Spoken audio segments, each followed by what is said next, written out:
excelentemente actuada. Como la vi, voy a poder hablar con Daniel de igual a igual. Y después quiero hablar de las 4 películas. También vi 27 noches, que me pareció estupenda, con la gran Marilú Marini. Admirable 27 noches. Bueno, vi las 4 películas de Daniel. ¿Cómo estás, Daniel? Muy bien, gracias, Osvaldo. Primero empecemos por Un cabo suelto. Dale. Y este señor que se fuga y que no es James Bond.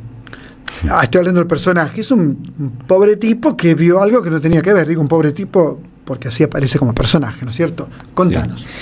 Sí, es eso. Es un cabo, como dice un poco el título de la película, un cabo que está suelto en el litoral uruguayo, escapándose de la fuerza policial argentina, que lo busca porque tiene una información que no debe tener, está amenazado, sale.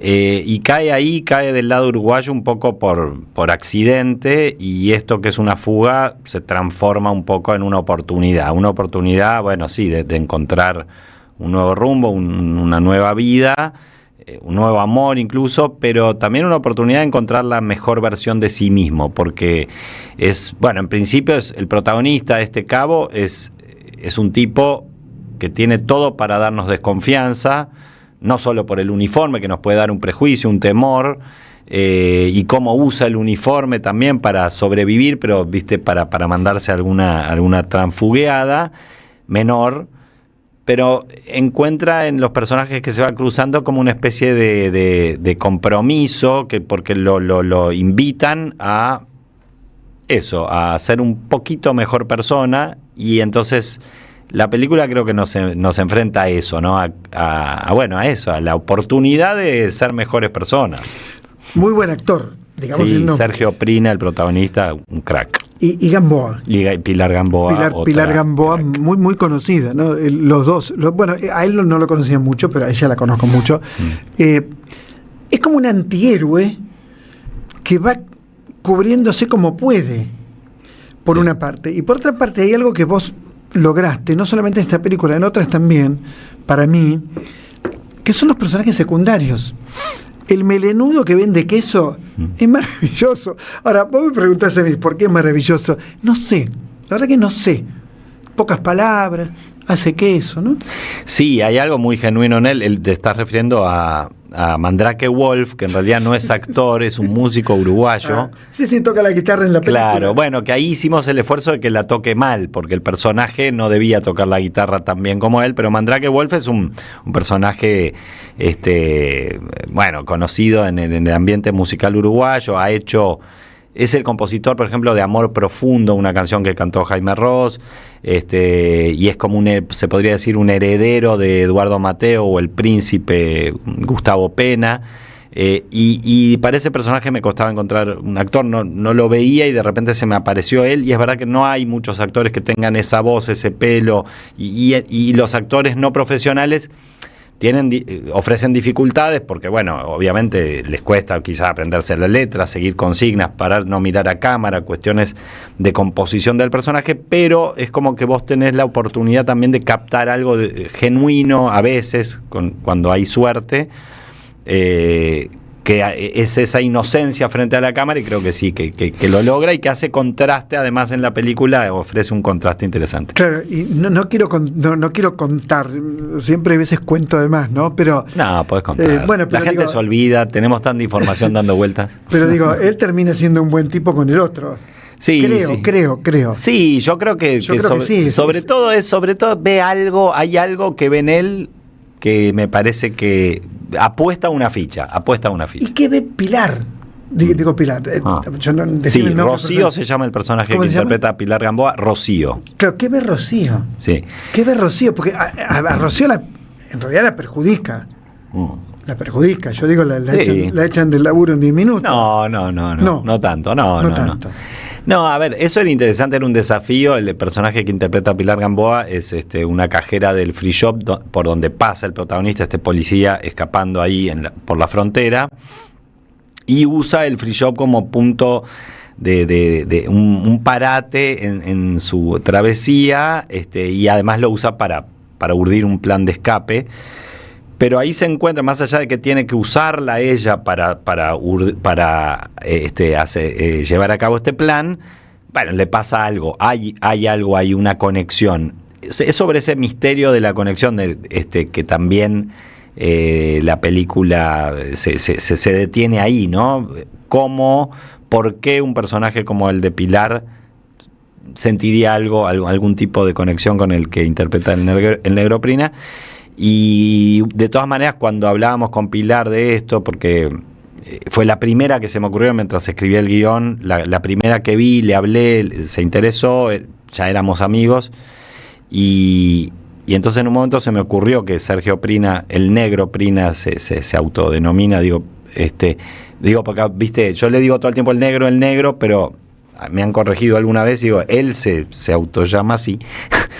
Y entonces cuando digo es cariñoso, la negra Sosa. Claro, por supuesto. Lo que pasa es que a Cavani, al jugador uruguayo, viste, cuando dijo gracias negrito, le dijo a uno en las redes, bueno, y una multa de $200.000. No, y el problema que se armó en la Champions, creo que era justo un partido que estaba viendo entre un jugador argentino y Vinicius Junior, que le dijo negro y se paró el partido. Sí. 12 minutos. No, ahí parece que le dijo mono, y bueno, ahí ya, claro, es otra.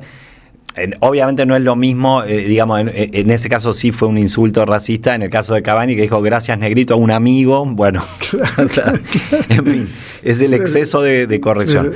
Entonces, cuando le dije a Pilar, bueno, creo que podría ser el negro, pero era un desafío, cómo componer a un cabo de policía que, mandándose todas esas cagadas, aún así uno se meta en su punto de vista y pueda seguirlo y hasta sentir empatía con él. Y Pilar, por supuesto, se le abrieron los ojos porque hay algo que tiene, un encanto que tiene Prina, que me parece que era difícil encontrar un actor para ese personaje. Al margen de la anécdota, que es una anécdota que el espectador sigue todo el tiempo, uno la sigue con mucho interés en saber qué es lo que va a ocurrir. ¿Qué pensaste? En realidad, inicialmente no es que pensé demasiado, dije quiero hacer una película sobre un policía que le gustan los quesos y que empieza a hacer un falso control bromatológico en una ruta. Sabe y después, de queso, sabe. Pero en realidad, la verdad es que apareció como una escena medio onírica mientras yo escribía otro proyecto. Se me aparecía esta escena de un tipo con un uniforme de policía haciendo una especie de control bromatológico en un puesto de la ruta, dudoso, porque ¿qué hace un cabo ahí? Y comiendo queso como medio como sobreviviendo, como encontrándose una madriguera cerca de un puesto de quesos.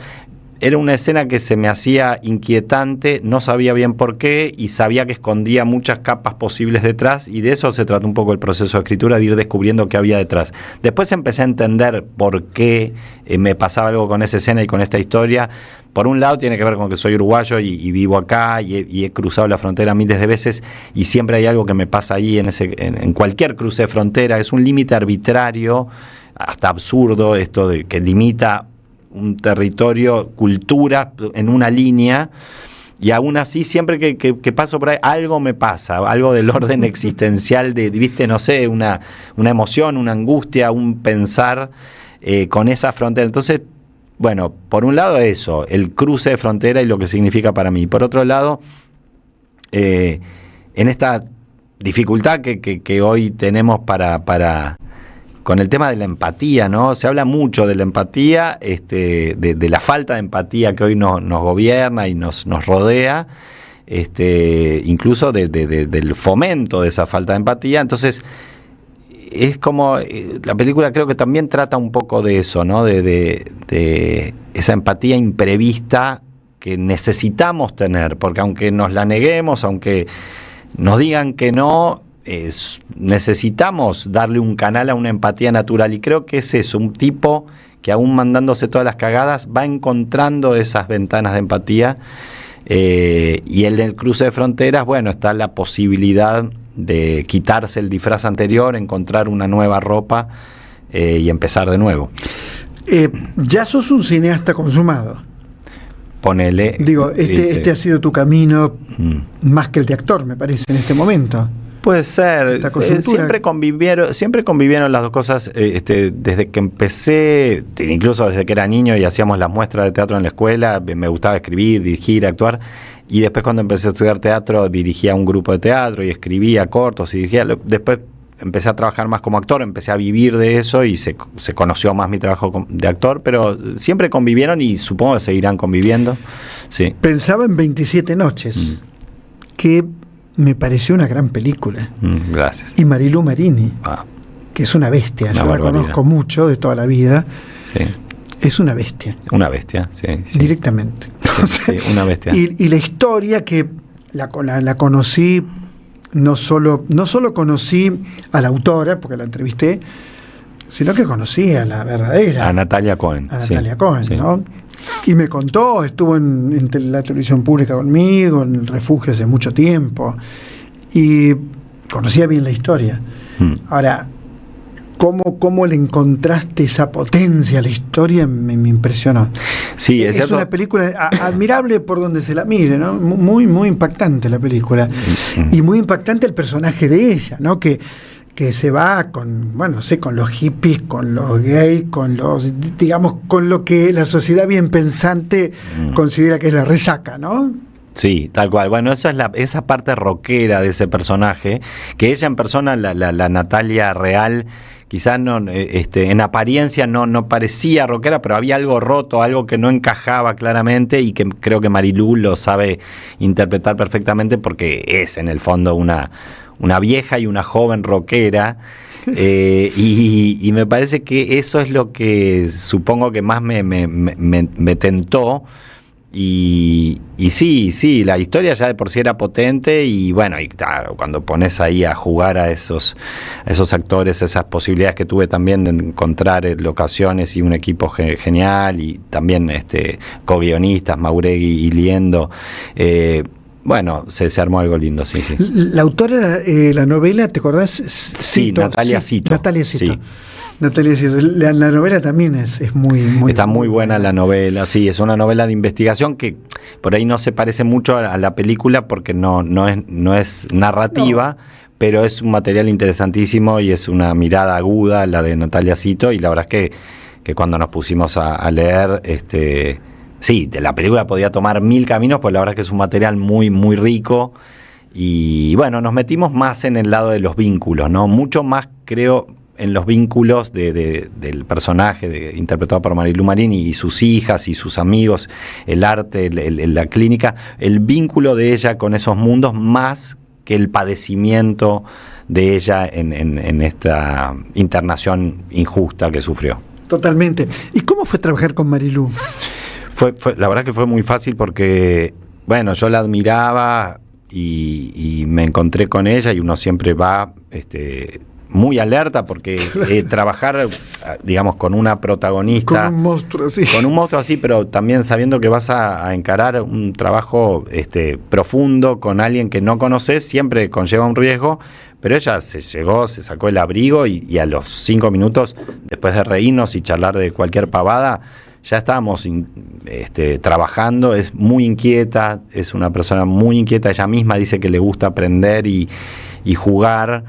Y entonces, como tiene esa cosa infantil que en general los actores, las actrices tenemos que tener sí o sí, rápidamente te olvidas de que es Marilu Marini. De que es Marilu Marini, de que es una leyenda y estás ahí jugando con ella y fue muy agradable, es una persona fantástica. Pensaba en el mundo político y en el candidato, ¿no? ¿Cómo se crea un candidato? O sea, cómo se crea un chanta también, ¿no? ¿Qué pensás de esa película? Sí, el chanta. Son películas, estamos con Daniel Hendler, son películas que él dirigió una por una. Sí, ahí va. No, el candidato, bueno, yo creo que un chanta no se crea, un chanta es chanta por naturaleza y que yo creo que en este caso a mí también lo que me interesó en el candidato, que hay una clara referencia a estos candidatos que tuvimos acá también como presidentes, pero en otras partes han polulado y siguen polulando, que son empresarios que llegan casi por no tener otra opción, diría, llegan ahí empujados por un entorno y por sectores que tienen intereses puestos ahí. Yo creo que eso, el desafío que yo encontraba era quizá algo parecido a lo que me pasó en Un Cabo Suelto, el desafío de cómo lograr empatizar con un cabo de policía que se manda cagadas y aún así es buscar esa parte humana y contradictoria. Yo creo que me interesaba a mí, por un lado, sí, hay algo de parodia en estos personajes, en estos políticos, y por otro lado había como, bueno, ir a las contradicciones, ir a ver la posibilidad de ver ese tipo puede, a pesar de ser un chanta o ser un inútil, puede despertarse una mañana diciendo, che, quiero cambiar mi rumbo. Yo creo que no, pero la película apuesta todo el tiempo a esa tensión, a esa incomodidad de ver un tipo que decís, no sé si cuán malo es más idiota que malo, y ahí no me acuerdo quién decía, es más difícil transformar a un idiota que un malo. Claro, creo que tiene que ver un poco con eso, ¿no? Claro, sí, el malo es malo. Pero cambiar el idiota el malo puede ser bueno. Claro, el malo por ahí algún día se despierta en medio de la noche sobresaltado y dice, che, ¿por qué estoy haciendo tanta cagada? Por ahí puedo hacer algo bien por el mundo. Claro. Y el idiota es más difícil. Y es en el personaje creo que está esa tensión. ¿Es más malo o más idiota? ¿Vos te acordás de Ricardo III? Ese era malo en serio, pero era inteligente en el mal. Sí. Para perseverar en el mal, ¿no es cierto? De la que me acuerdo poco, pero me acuerdo poco porque la vi hace mucho tiempo, es Norberto Apenas Tarde. Sí. Pero era un personaje que me parece que se cuestionaba a sí mismo, que se mentía a sí mismo. Sí, sí. ¿No? Recordámela, por favor. Sí, no, Norberto Apenas Tarde. Es la primera película que dirigí, el primer largo. Y Norberto sí, era como un gran negador, con la capacidad de mentir a los demás, pero sobre todo a sí mismo, porque el negador creo que puede autoconvencerse y engañarse, pero a veces deja pistas, deja huellas de sus mentiras y se mete en líos.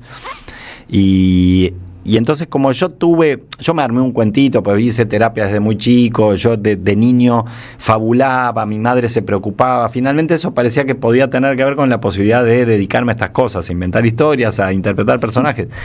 Pero entonces me parecía que bueno, era interesante en este tipo Norberto como siendo un negador aparecía ahí la posibilidad de que se convierta en actor, y es entonces un tipo que de la nada, de otro universo que no tiene nada que ver, cae en el teatro, con esa especie de don que es el saber mentirse a sí mismo, que es un gran problema, pero que bien usado por ahí lo puede conducir. Así que bueno, es una comedia. O sea, si hay una carrera, 4 películas es una carrera. Sí, bueno, sí, para, digamos, yo espero que seguir teniendo la oportunidad de contar historias y bueno, también hice algunas series web y cortos, sí, como que la verdad es que en algún momento me surge una historia que quiero contar, que necesito y que el gran problema del cine ahora, quizás menos por las formas de filmar, es la producción. Concretamente el dinero. Sigue siendo. ¿Cómo consigo plata para poder filmar? Ese es un tema central. Sí, ¿no? Eso es un tema del cine, es muy caro, incluso aunque hoy se puedan filmar películas con cámara barata, con un celular, claro, sigue siendo igual caro. Primero por la cantidad de personas que involucra. Una película, por más chica que sea, en todos los procesos de guión, de preproducción, de producción, de rodaje, de postproducción, involucra una cantidad enorme de personas necesariamente trabajando, a veces menos, puede ser, pero es mucha gente que tiene que comer, que trabajar, y hay procesos que siguen siendo caros, ¿no? Para llegar a tener una película. Toda la parte técnica. Claro. Vos le podés pedir un actor que trabaje de onda y después vemos si tenemos un mango, pero un técnico no. Exacto, y tampoco las locaciones, la comida, claro, digamos. Bueno, sí. En Un Cabo Suelto hay un cuidado por la fotografía estupenda, es muy bella. Gustavo Biasi es el director de fotografía. Pero un cuidado total. Sí, es un crack. Sí, y eso también tiene que ver, digamos, en la búsqueda de locaciones y de vestuario y de la dirección de arte. Hay como alguna articulación, cuando ya buscamos las locaciones, estamos pensando también en el tipo de estética, de luz, de colores, que eso tiene que ver con todo, todos los rubros empiezan a jugar en ese recorrido estético. Y bueno, y por suerte en Un Cabo Suelto eso, es una película chica o mediana, podría decir, pero independiente, absolutamente independiente, donde pudimos darnos el lujo de jugar. Ahora, se nota que te es una formación cinematográfica, o sea, estudiaste cine. Mira, no académicamente, no hice la escuela de cine, pero sí. yo estudié artes escénicas. En realidad yo estudié arquitectura 6 años mientras estudiaba artes escénicas, y después estudié guión y hice algún taller de dirección, pero no hice la escuela de cine. Fui por el lado del teatro y después hice cosas puntuales. Pero la verdad es que cuando también empecé a hacer cortos, mientras yo estudiaba teatro y arquitectura, conocí a Juan Pablo Revela, Pablo Stoll y Federico Beirós, que era amigo mío de la adolescencia, y empezamos a juntarnos a hacer cortos, a escribir. Entonces, bueno, yo llevaba una información más relacionada a las artes escénicas y a la actuación, y aprendía de ellos, y después haciendo cortos, y después estando en sets ya ni que hablar, en rodajes. Sí, aprendí también mucho en la experiencia de set. Una vez le pregunté a Leonardo Fabio, le digo, pero vos estudiaste mucho cine. No, ni siquiera sé lo que es el cine.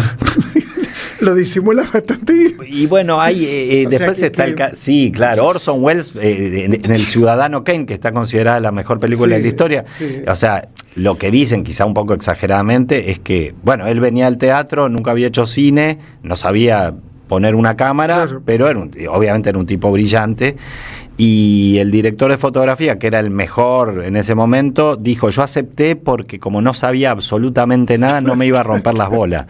Y después cuando se juntó con él, vino Orson Welles con un montón de ideas que eran un delirio, y el otro dijo, no, mira, en 15 minutos te voy a explicar las reglas básicas del cine. Le explicó lo del eje, no, viste que hay un eje que no se puede saltar. ¿Por qué no puedo saltar? ¿Por qué no puedo poner, en un contraplano, plano y contraplano, la cámara no puede saltar un eje, por ejemplo? Claro. Entonces dijo, ¿pero por qué? Si quiero. No, todo lo tenés que, en 15 minutos dijo, esto sí, esto no, y bueno, y se mandó esa genialidad. Esto no es para invitar a no estudiar, que siempre es buenísimo. No, pero bueno, el talento... Pero es verdad, no, en el cine, digamos, es verdad que hay muchos que aprendieron haciendo. Bueno. En el teatro. En el teatro también. Hay una anécdota de Pedro López Lagar que le preguntan, ¿y cómo hace para actuar así? Me pongo la gorra y salgo. Famoso. Sí. Bueno, y Leonardo Fabio también dijo el otro día que creo que empezó a hacer cine porque se da cuenta que como director podía conocer más mujeres. Y sí. Y entonces dijo, veía que los directores... Sí, enganchaban mejor, levantaban mejor. Sí. ¿El teatro? ¿Qué planes tenés para el teatro? Justo, mira, vengo de una reunión ahí con Daniel Veronese. Nada menos, Daniel, gran director de teatro. Sí, que hace tiempo que tengo ganas de trabajar con él y que hay un proyecto ahí para hacer con él. Bueno, falta como un año, en enero del año que viene. Pero en principio, para teatro, eso que ya vengo con muchas ganas de hacer teatro. Yo en Uruguay tenía un grupo de teatro y trabajé mucho en el Teatro Circular, hice mucho teatro, y acá menos porque me llaman menos para hacer teatro acá, y a veces uno...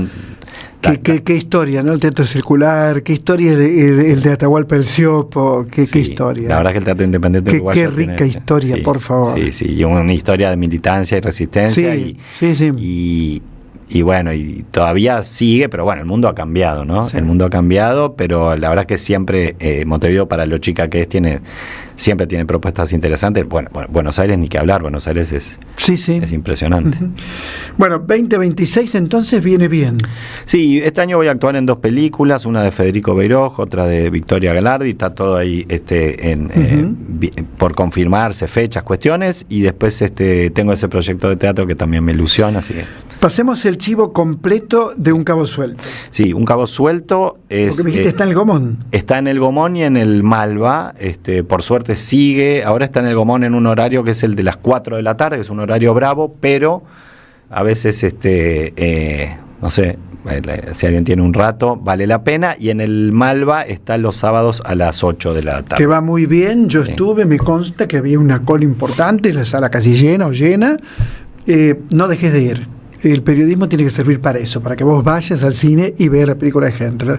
Si es buena, como es buena, por supuesto te la recomiendo. Y ahí solemos presentarla todos los sábados. Claro, hay una charla. Y después charlamos 20 minutos con el público que se queda. ¿Qué tal es eso? Es lindo, la verdad que siempre es lindo. Yo en el interín, como ya la vi tantas veces, veo el inicio, llego sobre el final, claro, y en el interín me voy a tomar una copa con algún amigo que me acompaña.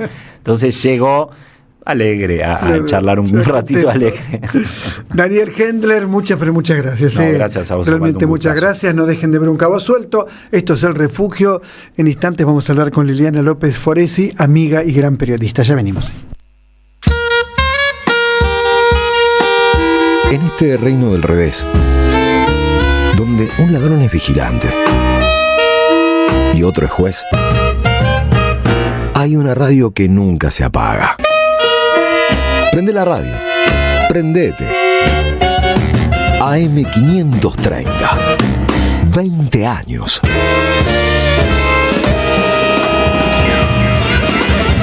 Somos radio. Somos comunidad. Saverio el Cruel, el clásico de Roberto Art, se presenta en su tercera temporada con dirección de Gabriela Villalonga. La crueldad, la violencia y la farsa en el seno de las clases dominantes. Un material necesario para reflexionar sin perder el humor.